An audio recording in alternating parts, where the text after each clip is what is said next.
All India medical students association United से राष्ट्रीय अध्यक्ष भरत बेनीवाल आप सभी को नमस्कार करता हूं, क्रांतिकारी सवाल पेश करता हूं और आप सबसे इतना ही कहना चाहता हूं कि राजस्थान के जितने भी चिकित्सा विभाग में वो संवर्ग हैं, उन सभी संवर्गों के लिए मैं आप लोगों से लगातार इन दिनों में कांटेक्ट में रहा और लगातार इसके लिए हम लोग संघर्ष करते रहे। कई भर्तियों के लिए हमने काफी आंदोलन किए और महापड़ाव पे भी हम बैठे थोड़े दिन पहले, और उस महापड़ाव पे हम लोगों का जो फाइनल डिसीजन हुआ था, आप सभी को ध्यान है कि महापड़ाव पे मैं कुछ मांगों को फिक्स करवा के ही उठा था साथियों, आप लोगों को पता है। और वो मांग पूरा कराने के लिए आज लगातार 3-5 दिन से हम चक्कर लगा रहे हैं और सरकार ने हमारी कुछ हद तक सुनवाई भी की है। उसमें वित्त विभाग से हम लोग उनके लिए सभी भर्तियों के लिए पूरा करवा के फाइल तैयार करवा के और वित्त विभाग से पास करवाने के हिसाब से हम लगातार दौड़ लगा रहे हैं। तो साथियों, आज मैं आप लोगों से ये कहना चाहता हूं कि जो सीएचओ की भर्ती है वो 27 से 28 26 से 28 के बीच में लास्ट एंड फाइनल, मैं कह रहा हूं आपसे, फाइनल लिस्ट आ जाएगी। और जो भाई इसमें परिवेदना का जो मामला चल रहा था, भाई बहन जो भी है परेशान है, वो साथियों को मैं आपको कहना चाहता हूं कि आप लोग इतनी बड़ी बेवकूफियां कैसे कर सकते हो, मुझे ये समझ में नहीं आ रहा। मैंने जब आप लोगों से कहा था कि भाई इसमें रिट वगैरह ये लगाओगे आप लोग, ज्यादातर लोगों ने रिट पिटीशन दायर करके और उसमें अप्लाई कर दिया और आज उन लोगों की खारिज हो गई। आप एक बात बताइए, अब बाकी कहां रह गया है कि कोई कमेटी में आप लोग इस मामले को रखें।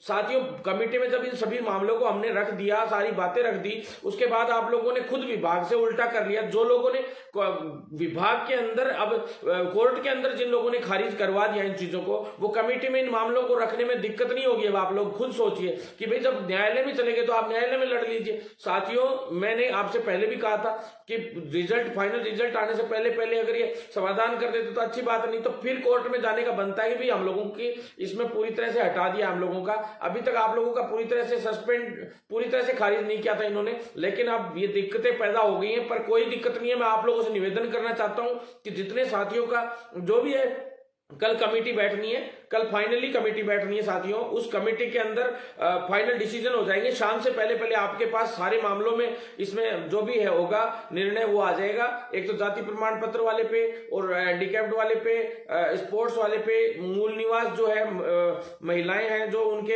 हस्बैंड के या पिता के मूल निवास वाला जो मैटर था, वो इन सभी पे कल आ जाएगा फाइनली। और साथियों, मैं आपसे कह देना चाहता हूं कि उसके बाद भी अगर कोई नेगेटिविटियां जिन जिन लोगों की रहती है, सस्पेंडेड में दिक्कत आती है, तो तुरंत प्रभाव से कांटेक्ट में आए, जिससे हम लोग कोई अच्छे वकील करके, चाहे आप लोगों को अच्छा लगे उस वकील को करके, और हम लोग इस मामले में पॉजिटिव तरीके से रवैया अपनाते हुए इसका समाधान करें। और दूसरी चीज आप लोगों से मैं कहना चाहता हूं कि भाई कई लोग ये सोच रहे होंगे कि भाई इससे इस भर्ती पे स्टे तो नहीं आ जाएगा, कोई स्टे नहीं आएगा साथियों। ये भर्ती निरंतर इसी तरह से चलती रहेगी, इसमें ब्रिज कोर्स चालू हो जाएगा।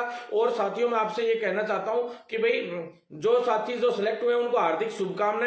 और जो आप लोगों से मैंने पहले भी कहा था कि कट ऑफ, कई लोग बार बार कट ऑफ के लिए फोन भी कर रहे थे, मैंने वीडियो भी डाले थे पहले भी, कट ऑफ सबकी जारी करी जाएगी। लेकिन फाइनल सूची जो तैयार होगी उसमें एक एक व्यक्ति का कौन सा रैंक है, कौन से नंबर है, कितने नंबर है, सब लोगों के नंबर डाले जाएंगे रैंक वाइज। और साथियों, पूरे के पूरे जो सेलेक्ट हुए हैं उन्हीं का डाला जाएगा। जिनके नहीं गड़बड़ लग रहा है जिनको, वो लोग परिवेदना में लगा सकते हैं, शिकायत भी लगा सकते हैं, कोर्ट में भी जा सकते हैं, आरटीआई भी लगा सकते हैं। सब तरीके से उनको खुली परमिशन है, खुली छूट है, आप लोगों के लिए खुली वो है सारी की सारी।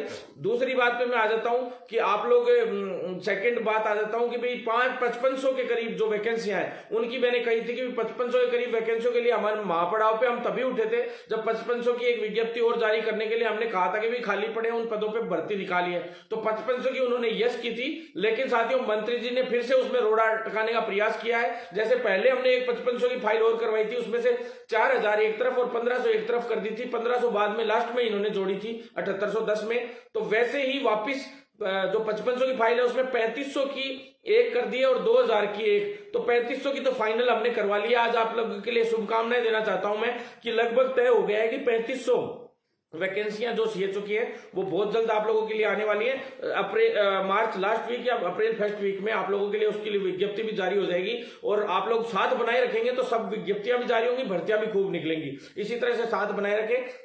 फिर नेक्स्ट भर्ती पे मैं आप लोगों के पास आ जाता हूं साथियों। जैसे स्टाफ नर्स ग्रेड द्वितीय की 4500 पदों की भर्ती और 2200 के करीब एक फाइल, यानी 2 फाइलों का हम लोगों को उन्होंने आश्वासन दे रखा था। वित्त विभाग में भी 4500 की एक फाइल क्लियर होने की भी संभावनाएं हो गई थी, लेकिन अभी बजट के हिसाब से देखते हैं अब क्या करते हैं ये लोग। अगर ये पॉजिटिव रवैया नहीं अपनाते तो एक बड़े आंदोलन का सामना सरकार को करना पड़ेगा, क्योंकि ये सारी की सारी भर्तियां कार्मिक विभाग में हमने फाइल भी चलवा दी, लिखित परीक्षा से होनी चाहिए। चूंकि 2013 वाले भी साथी भी आंदोलन कर रहे तो मेरिट की भी मांग रखी जा सकती है। तो मैं पहले ही कह देना चाहता हूं सभी बेरोजगार साथी, इस बार लिखित परीक्षा से भर्ती की आंदोलन के लिए मैं आप लोगों के लिए तैयारी कर रखी है मैंने, और रोज क्रमवार ऐसा कोई दिन नहीं जाएगा जिस दिन प्रदर्शन नहीं होंगे, आंदोलन नहीं होंगे। तो आपको साथ बनाए रखना होगा, तभी जाकर लिखित परीक्षा से फ्रेशर्स के लिए नई भर्तियां आ पाएंगी। 2010 के बाद एक भी भर्ती फ्रेशर्स के लिए एक तरीके से नहीं आई थी, सीएचओ की हमने निकलवाई, परंतु जो स्थायी भर्ती है उसके रूप में अभी नर्सिंग की स्टाफ नर्स ग्रेड द्वितीय भर्ती को हम लोग लिखित परीक्षा से निकलवाएंगे। उसके बाद एएनएम की भर्ती आ रही है, आप लोग चिंता मत करें, सरकार नहीं निकालती तो बड़ा आंदोलन होगा। प्लस फिजियोथेरेपी की 30 से 80 भर्तियां करवा दी है। सबसे मेन बात अब मैं आज आप लोगों के सामने आ जाता हूं कि नर्सिंग ट्यूटर की जो भर्ती है उसके लिए हमारा निरंतर संघर्ष चल रहा था 4 महीने से, और 4 महीने के अंदर अंदर हमने काफी संघर्ष किया।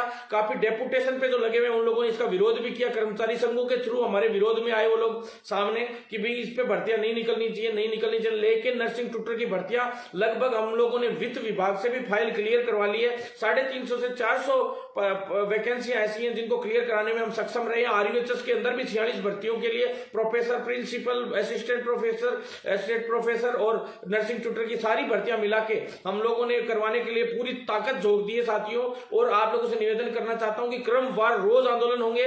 अगर आप लोग साथियों साथ देंगे तो कल भी गुजर की थड़ी पे अचानक छापामार तरीके से एक आंदोलन किया जाएगा। उसके बाद हम सरकार से उसके थ्रू वार्ता भी करेंगे, जिससे सरकार तक ये बातें तो पहुंचेंगी आंदोलन की वजह से। प्लस बजट सत्र चल रहा है, तो इस बजट सत्र में आप लोगों के लिए उसमें लाभ हो, इसके लिए एक बड़े प्रयास चल रहे हैं। और साथियों हम बहुत जल्द, क्योंकि अब 5-7 दिन में तो कुछ होना नहीं था, जो पहले हमने आंदोलन किए थे, महापड़ाव किए थे, उसी का नतीजा है कि अब ये भर्तियां पूर्णतः अब आप लोगों के लिए आ पाएंगी। इसमें एएमओ की और आयुर्वेद नर्सिंग ऑफिसर यानी कि आयुर्वेद स्टाफ नर्स ग्रेड द्वितीय की भी भर्तियां बहुत जल्द कराने का हम काम करेंगे। अगर सरकार फार्मासिस्ट भर्ती को भी इसमें लिखित परीक्षा से कराने की बात है, और सारी भर्तियों का एक मेडिकल विभाग का एक कंबाइन पूरा एक ग्रुप आंदोलन के रूप में उतरेगा अब की बार, और एक बहुत बड़ा आंदोलन होगा। राजस्थान के इतिहास का नहीं, पूरे भारत के इतिहास का आंदोलन, सबसे बड़ा आंदोलन होगा। 15% इंक्रीमेंट करा के, और पूरा जो सैलरी का बात हुई है एनएचएम की और संविदा पे लगे हुए साथियों के लिए, वो भी मांग पूरी की जाए। ये लोग कह रहे हैं कि हमारे पास कोविड की वजह से बजट कम है, तो सरकार का बजट का बहाना हमें नहीं चाहिए। हम कोरोना वॉरियर्स और फ्रंटलाइन वॉरियर्स के रूप में बहुत बड़ी लड़ाई हमारे साथियों ने लड़ी है। लास्ट एंड फाइनल पैरामेडिकल वाले साथियों के लिए मैं बता देना चाहता हूं एक लाइन के अंदर अंदर आप लोगों को कि भाई आप लोगों की जो भर्ती है उसमें ईसीजी की अपन ने 22 तारीख को करवाई दी थी। मैं लाइव भी आया था कल, और पूरी कंप्लीट करवा दिया था, लिस्ट डलवा दी थी, और बहुत जल्द इनके डॉक्यूमेंट वेरिफिकेशन शुरू करवा दी जाएंगे। प्लस साथियों जो पैरामेडिकल की जो एलटी की जो 3rd लिस्ट है वो भी 1-2 दिन में जारी करने की बात हो गई है। आज हरिप्रसाद शर्मा जी से, अधीनस्थ आयोग के चेयरमैन साहब के साथ फोटो आ जाएगा, आप देख लेना, उनसे बात हो गई है। सीएस साहब से सारी भर्तियों को लेके कल भी बात हुई थी, आज भी वार्ता हुई। उनके बेटे की शादी है, उसके बावजूद उन्होंने हमें 40 मिनट का वक्त दिया, और एक अधिकारी चैम्बर से बाहर आकर मेरे को इतना मिला और इतना सम्मान दिया, उसके लिए मैं धन्यवाद देता हूं उनको कि वो इतना सम्मान हमारा करते हैं। और ये आपके भाई का दम है कि सारे अधिकारी, चाहे खौफ से हो, चाहे किसी भी तरीके से हो, एसीएस सिद्धार्थ महाजन जी हो, अखिल अरोड़ा जी हो जो वित्त देख रहे हैं, चाहे मुकुल शर्मा जी हो, चाहे प्रताप सिंह दूतड़ जी हो, सारे जितने भी अधिकारी हैं, सारे हमारे लिए इतने अच्छे से काम कर रहे हैं, उसके लिए धन्यवाद। और मंत्री जी आप सबक ले लीजिए,